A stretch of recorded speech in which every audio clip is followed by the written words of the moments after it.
15 minutos com o Sapia de hoje recebe a deputada estadual Laura Serrano do Partido Novo. Muito boa tarde, deputada, é um prazer ter a senhora aqui. Boa tarde, o prazer é meu de poder estar aqui no programa hoje. Olha, para quem não conhece a deputada, ela está no primeiro mandato, ela é economista, ela é mestre pela Concordia University do Canadá, é pós-graduada em controladoria e finanças e graduada pela UFMG com parte dos estudos na Université de Liège, na Bélgica. Ela é membro da Golden Key International Honors Society, que é a Sociedade Internacional de Pós-Graduados de Alto Desempenho, ou seja, na questão educacional, é o que eu sempre digo, se tivéssemos pelo menos uma parte dos nossos políticos com esse currículo, eu tenho certeza que as leis desse país seriam diferentes. E eu começo perguntando para a senhora, deputada, está no primeiro mandato, tem sofrido muito? Eu digo que é um desafio a cada dia. A gente vive altos e baixos, mas sempre caminhando na direção certa. Acho que isso que importa. Mas como é que é para a senhora, que é uma novata na política, com toda essa experiência que a senhora tem, principalmente vamos falar na parte econômica, já que a senhora é uma economista, sabendo dos problemas que o Estado passa, que o país passa de um modo geral, que os municípios estão passando, quando chega para a senhora lá algum projeto nas comissões da quais a senhora participa, que vem contra tudo aquilo que seria o correto? É o momento da gente atuar e mostrar que tem que ser diferente, né? Que as coisas precisam começar a ir para o rumo certo. E hoje, no cenário que a gente tem, principalmente quando a gente analisa as contas do executivo, a gente vê que a situação é urgente, né? Não dá mais para esperar, não dá mais para postergar. Acho que um ponto importante na minha visão, assim, que a gente poderia pensar em melhoria de atuação do legislativo seria, inclusive, a questão dos legisladores terem uma melhor leitura orçamentária. Acho que isso falta bastante, né? Pela minha formação como economista, a gente vê muito aquele anseio de protocolar projetos de leis, de estar sempre criando novas regras, né? Novas normas, e a preocupação do que isso gera de despesa, do que isso gera de ônus para a sociedade, porque se gera despesa para o Estado não tem receita sozinho, é dinheiro que sai do bolso das famílias, do bolso das pessoas. Então acho que isso é um ponto importante, assim. E aí uma das comissões que eu atuo é a Comissão de Fiscalização Financeira e Orçamentária, que é justamente a comissão que analisa se os projetos de lei estão atendendo à lei de responsabilidade fiscal, quais são as despesas que estão sendo geradas, se tem impacto econômico-financeiro daquele projeto. Então, eu tento pautar a minha atuação no sentido da gente ter uma maior responsabilidade com os gastos públicos, porque, no final das contas, como eu disse, isso representa dinheiro do bolso das famílias, dinheiro que sai, às vezes, da mesa das famílias para poder estar pagando imposto. Se eu estiver errado, a senhora me corrige, mas se eu não me engano, acho que foi o deputado Guilherme da Cunha que me passou essa informação no dia que ele esteve aqui, que por coincidência é do mesmo partido da senhora, a respeito de uma nova lei que está sendo criada, ou já vai ser aprovada, ou está para ser aprovada, onde hoje não vai se esperar finalizar todo um processo para verificar, para se auditar um processo.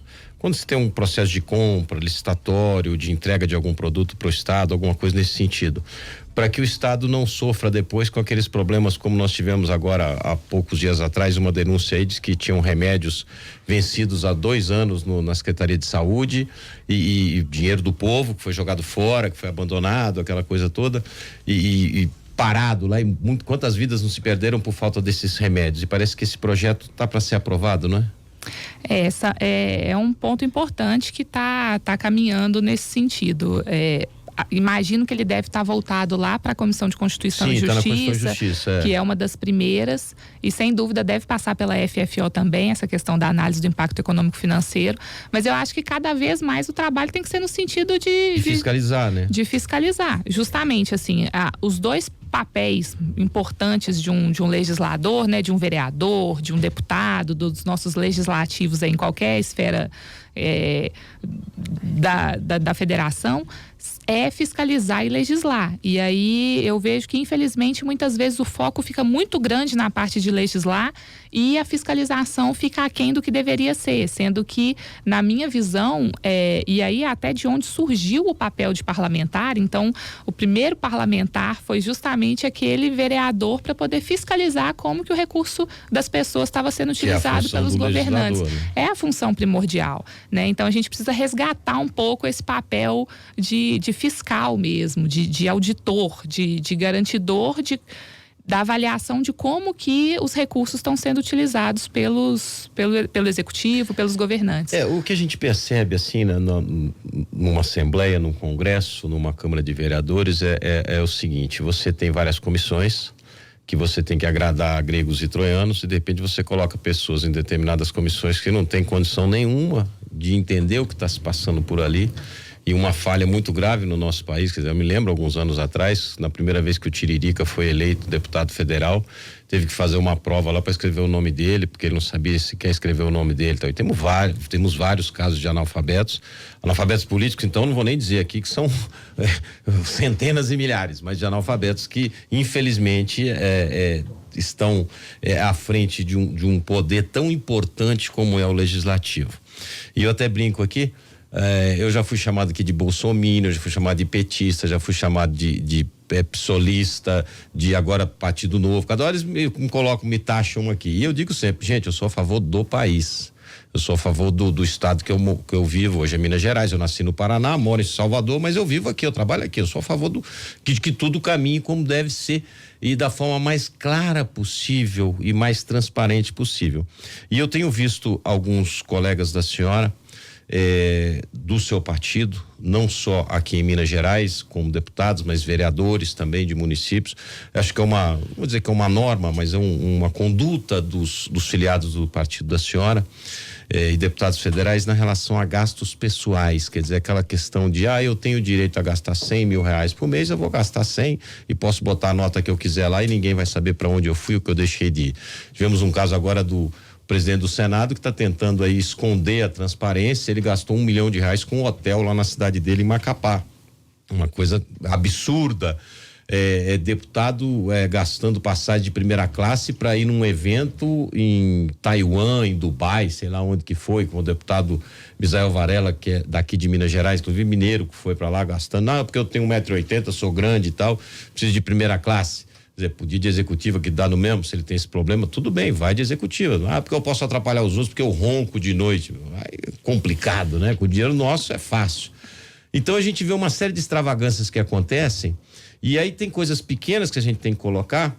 Semana retrasada eu entrevistei aqui o presidente da Câmara de Ibirité, inclusive amanhã ele vai estar aqui convidando as pessoas para a inauguração da nova Câmara Municipal de Ibirité, que vai acontecer amanhã.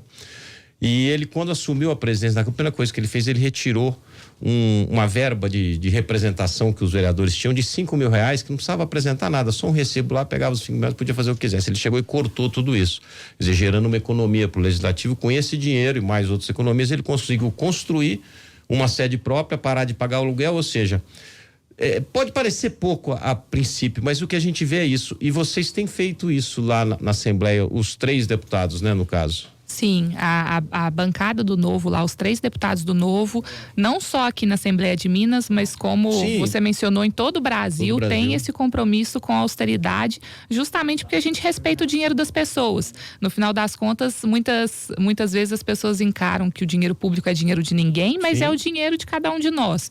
Então, só no meu gabinete individualmente, agora com 6 meses, né, de mandato, que a gente assume no dia 1º de fevereiro, nós já economizamos R$1,5 milhão. Olha então, só. Um parlamentar consegue economizar durante 6 meses de mandato R$1,5 milhão. E o que a senhora fez basicamente para economizar isso? O que a senhora não utiliza que outros deputados utilizam? Eu não utilizo carro oficial com motoristas. Eu recusei auxílio paletó. Cada deputado tem quantos? Pode ter até 2 carros. 2 carros, só não tem nenhum. Não, tá. eu uso transporte por aplicativo. Acho que a tecnologia está aí para poder. Eu também sou aficionado ao transporte por aplicativo, também utilizo. Auxílio paletó, precisa comprar roupa? Na verdade, eles chamam como esse é o apelido que foi dado, mas chama como ajuda de custo. Aí é um salário do deputado que é recebido no início e no final do mandato. E o que eu acho mais estranho é que quando o deputado é reeleito, ele recebe o do final do mandato anterior e o do início do mandato que ele está sendo reeleito. Então, assim, é outra coisa que eu não entendo muito bem, porque o político não andava pelado antes de ser eleito. Então, não vejo por que a necessidade desse recurso, né? Esse recurso, né? Outro ponto, auxílio moradia. Eu também recusei auxílio moradia, que é mais de R$4.000 por mês que cada parlamentar poderia ter. A cidade da senhora é Nova Lima, né? Não, eu sou de Belo Horizonte. Belo Horizonte, desculpe, é Belo Horizonte. Mas mesmo quem mora em Belo Horizonte tem o direito, né? Se quiser, pode receber. É uma piada, né? Para não dizer que é outra coisa, dizer que é uma sacanagem com o povo. Eu fiz uma denúncia aqui no início do mandato de vocês, né? Tanto dos federais como dos estaduais, porque vou citar um exemplo aqui. O ex-senador e hoje deputado federal Aécio Neves. Ele saiu do Senado, recebeu o equivalente a um salário para fazer a mudança dele. Aí, como ele entrou para deputado federal, ele recebeu mais um salário para fazer a mudança dele. Ora, meu Deus do céu, ele já morava lá. Isso aconteceu também com a ex-senadora pelo Paraná, Gleisi Hoffmann, que agora é deputada federal. Então, ele recebe para sair e recebe para entrar. É o mesmo caso. A ajuda de custo, que é o auxílio paletó, é isso também. É um salário no início do mandato e um do final, e quem for reeleito recebe o do final e o do início novamente. Uma mudança, sai mudança, não volta mudança. Quer dizer, a mudança o quê? Para sair do gabinete de senador para mudar de prédio para deputado? Ou ficar no mesmo gabinete se você ganhou no mesmo lugar? Quer dizer, é realmente uma situação que a gente não consegue entender e fica assim preocupado cada vez mais, porque quando a gente percebe que vão acontecer algumas mudanças, de repente não acontece nada, fica naquela mesmice, naquela coisa. Então, só um exemplo, são 77 deputados, não é isso? Sim. 1,5 milhão, se eu não tiver ruim de conta, são 125 milhões, mais ou menos, que poderiam ser economizados. Isso a gente pensando num período de 6 meses, né? Sim, então, se a gente for pensar num período de mandato, é muito recurso. 3 vezes 4, 12 milhões. 70 vezes 10, 700 mil, quase R$1 bilhão que poderia ser economizado. E outro ponto importante dessa economia também é a própria estrutura de gabinete. Hoje, cada deputado ele tem disponível até 23 assessores. No meu gabinete, eu tenho 8 assessores, ou seja, 1/3 do que seria possível ter, de acordo com a estrutura da Assembleia.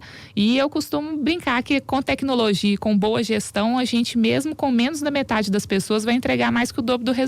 Com certeza, com certeza. Conversando com a deputada Laura Serrano, do Novo, deputada estadual, agora são 3h16. Só chamar o trânsito rapidinho para saber como é que tá a situação hoje. Trânsito na Super, um oferecimento cartão BH Bus.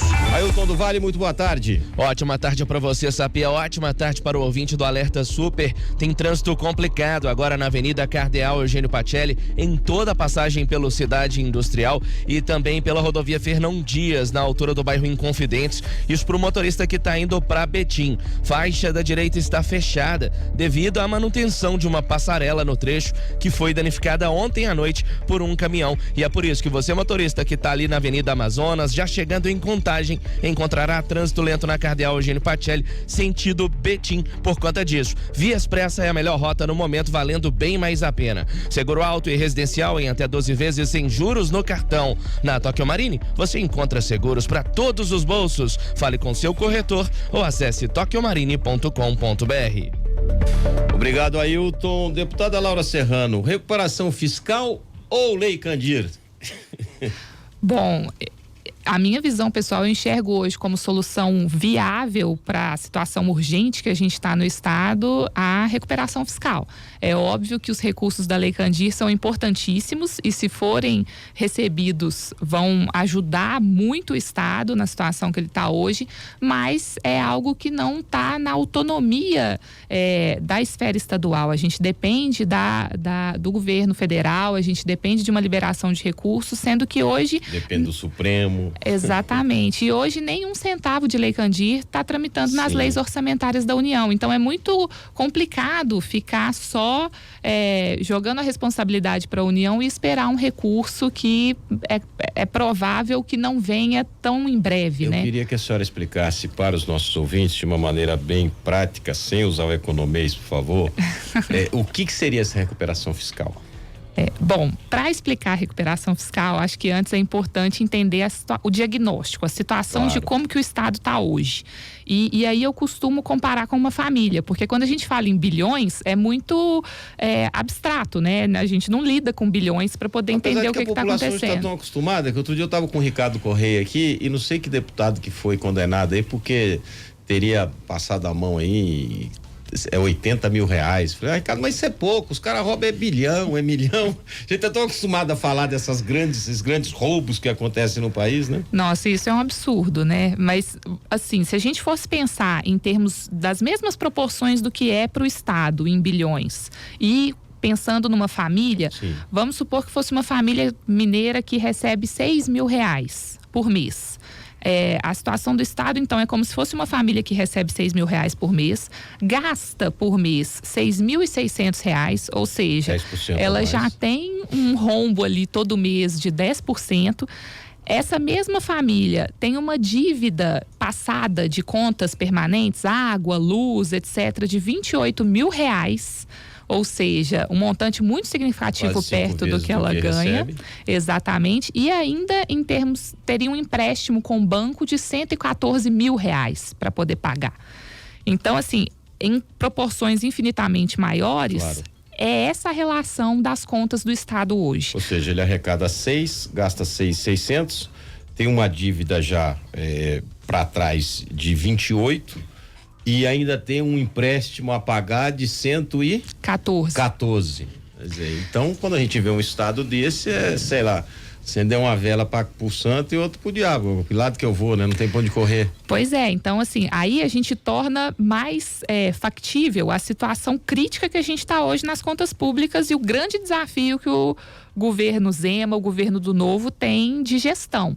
Então, qual que é a grande questão? E por que eu digo que só a Lei Candir não vai resolver o problema? Hoje, o que se diz é que a União, né, pela Lei Candir, deveria 135 bilhões ao Estado. Isso.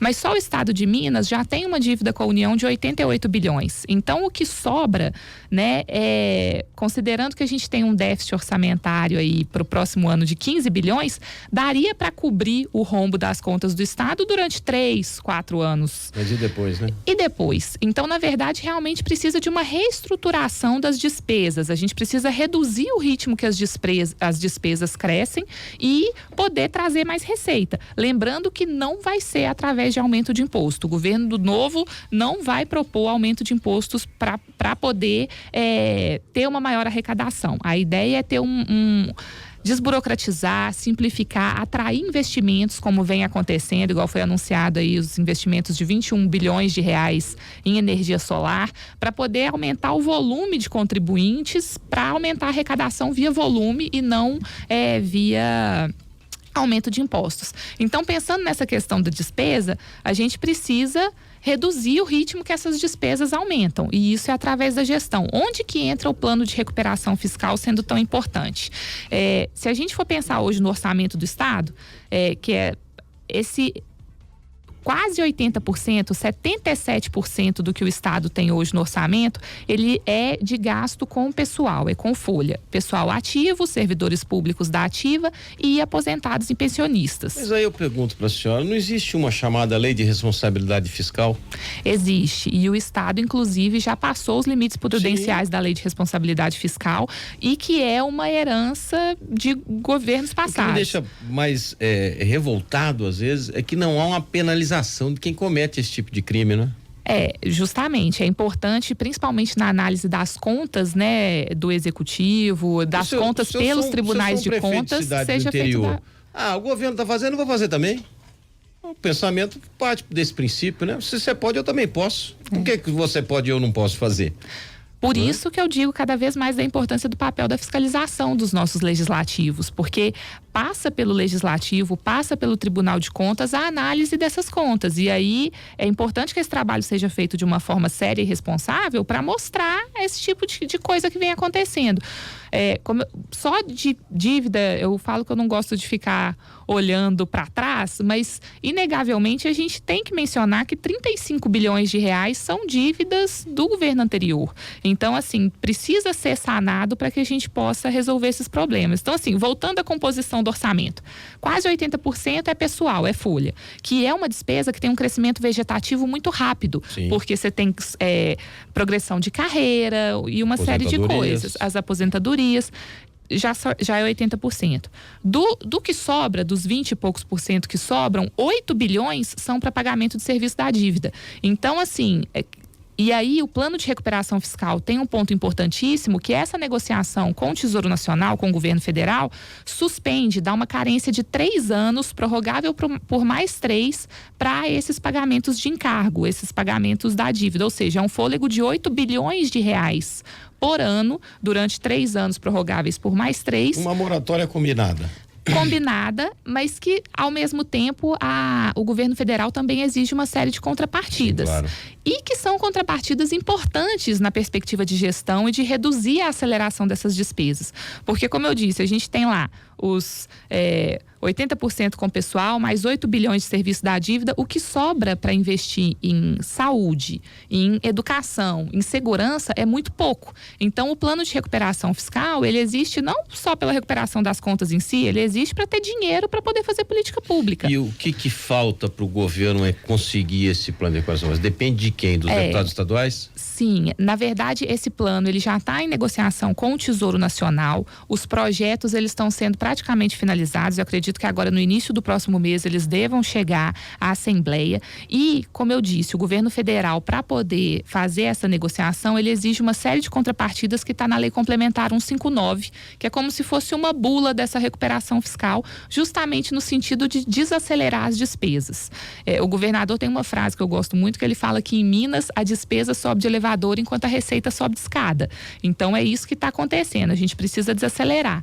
E aí essas contrapartidas entram privatizações, entra o fato de não poder fazer aumento salarial de servidores acima da inflação, ou seja, ainda permite a correção inflacionária que já não vem ocorrendo há muitos anos, justamente por causa da criticidade das contas.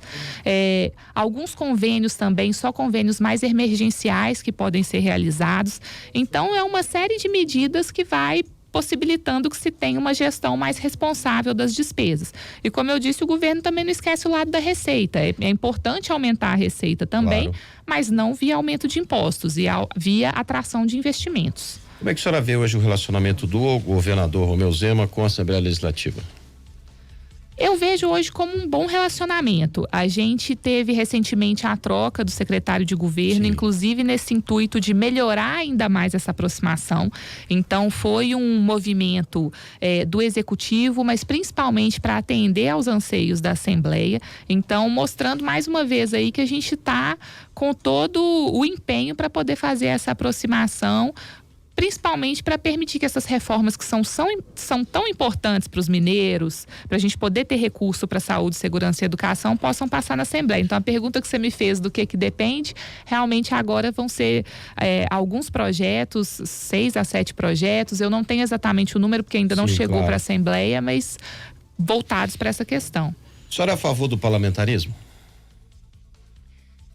Eu acho que é um sistema interessante. A gente tem que avaliar de acordo com os contextos, eu lhe fiz essa pergunta pelo seguinte: são 77 deputados estaduais, somente 3 deputados do Partido Novo. Eu até brinco aqui de que são 2,5 às vezes, depende do Bartô, como é que ele tá no dia, né? Mas vamos lá, são 3 deputados do Novo. O governador Romeu Zema não tem uma base na Assembleia, uma base definida. Lá todo mundo se considera independente, alguns consideram-se oposição. Eu sou totalmente contra isso, porque você ser oposição a um partido novo, que elegeu pela primeira vez um governador de estado, que nunca teve na política, como é que você vai fazer oposição? Para mim é aquele cara que fala assim, governo não sou contra, né? Então não tem por que você ser contra um governo que acabou de entrar e você já começar a rechaçar tudo que ele venha fazer sem antes. Eu tenho um amigo meu, o Cassinho, que ele fala o seguinte, ele fala até sobre o governo estadual, sobre o governo federal. vai reformar sua casa. Ficou 16 anos a sua casa estragada, telhado, tudo apodrecendo, quebrando. Em 8 meses você vai consertar a sua casa? Não vai. Então você precisa de um tempo maior para poder levar, para poder levantar. Por isso que eu lhe fiz essa pergunta. Porque a gente vê essa questão da velha política do tomar lá da cá. E de repente os próprios deputados já criaram a tal da emenda impositiva, que o tomar lá da cá agora é só me dar pra cá, não tem mais tomar lá. Agora o governo não pode nem negar e nem negociar. Antigamente ele podia até negociar, agora ele não pode. Inclusive daqui a pouco eu tenho uma matéria do Sávio Gabriel sobre isso, que o governo vai ter que garantir 80 milhões de reais para os deputados em 2020. Isso aí o governador não tem nem o que dizer, nem que eu posso, nem que não posso. Isso já foi votado ano passado, não é de agora e tal, aquela coisa toda. E a gente vê cada vez mais o poder legislativo se afastando do executivo, tipo, eu posso, eu faço, eu consigo, eu sou, apelidaram o Botafogo é a alcunha do Rodrigo Maia, né? Na planilha da Odebrecht, de primeiro-ministro, que ele que fez tudo, aquela coisa toda. Não, a gente não é dessa forma, quer dizer, ele tem um poder da caneta, ou poder de persuasão para com os deputados alinhados a ele, e aí fica essa troca do toma lá da cá. E aí eu pergunto, é difícil governar dessa forma? É difícil, mas eu acho que é um desafio que tem que ser enfrentado e que eu acredito que o governo está conseguindo lidar bem com isso, né? É importante também na política que a gente tenha aproximação com os representantes que foram eleitos pelo povo, né? Então quem tá lá representando. A senhora não votou no Bolsonaro, mas quer que o Brasil cresça, né? Não vai torcer contra, né? Todos nós queremos que o Brasil cresça. Eu tenho certeza, só não votou porque o Partido Nacional teve candidato a presidente da República, que foi o João Amoedo. O João Amoedo. E aí eu quero ir para a questão nacional. Hoje o nosso ministro do Meio Ambiente é filiado ao partido da senhora. E parece-me que o partido lá em cima virou as costas para ele agora nesse problema da Amazônia, dizendo que não, que ele não fazia parte do Novo, que ele só é filiado, que não sei o quê. Algumas pessoas já querendo até a expulsão dele do partido, alguma coisa nesse sentido. E, diferentemente de tudo que a gente vê, o Partido Novo votou mais alinhado com o governo na questão da Previdência do que o próprio partido do presidente, o PSL. Então a gente vê uma certa independência nessa questão do Partido Novo em relação às posições do país, né? Não é porque é o Bolsonaro, ou se fosse o Haddad, ou se fosse o João, quer dizer, se é bom pro país, vamos fazer. E aí, pra gente finalizar o nosso bate-papo, eu entrei nesse assunto todo porque pode ser que não passe pelo governo federal, pelo Congresso Nacional, a inclusão dos estados e municípios na reforma da Previdência. Minas Gerais tem um déficit mensal de 18 bilhões, né? Anual de 18 bilhões da Previdência. Como é que a senhora vê os colegas da senhora, no caso, os deputados federais por Minas Gerais, que são contra a inclusão dos estados e municípios na reforma da Previdência? Bom, aí a gente vai para os dados, né? Avaliando os dados e avaliando os números, chega a ser uma irresponsabilidade a gente não pensar e não na reforma da Previdência, né? Então, assim, se a gente, como eu disse, o orçamento hoje de Minas, quase 80%, para ser mais precisa, 77% é gasto com folha de pessoal. E é um crescimento vegetativo muito rápido, muito célere. Então, se a gente não voltar os olhos para a reforma da Previdência nos estados e nos municípios, no final das contas, o imposto que a gente paga, ele vai, que é quase 40% aí das rendas das famílias, vai ser só para pagar funcionalismo público e não vai ter dinheiro para colocar gasolina na viatura, para ter remédio nos hospitais.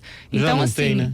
Em algumas horas, alguns momentos a gente já tem essas dificuldades, infelizmente. Exatamente. Agora o problema é o seguinte, se não passa lá em Brasília, vai ter que vir para cá. Como é que o governo vai conseguir aprovar isso aqui sem uma base? Porque aí inclusive os deputados estaduais que aí estão mais próximos ainda dos prefeitos, né? Não, mas isso aí para mim vai ficar ruim, é impopular essa medida e não sei o que, eu não posso ir contra os funcionários da minha cidade, porque depois ele quer ser prefeito na cidade, né? Você ficar sempre naquela questão de ficar mudando, eu vou ser prefeito, depois vou ser deputado, eu vou ser prefeito, depois vou ser deputado, isso tem que acabar também, inclusive no partido da deputada, gente, eu não sou filiado ao Novo, viu? Vou deixar bem claro, então amanhã já vou falar que eu sou laranja, né? Que eu visto laranja porque o negócio aqui é laranja.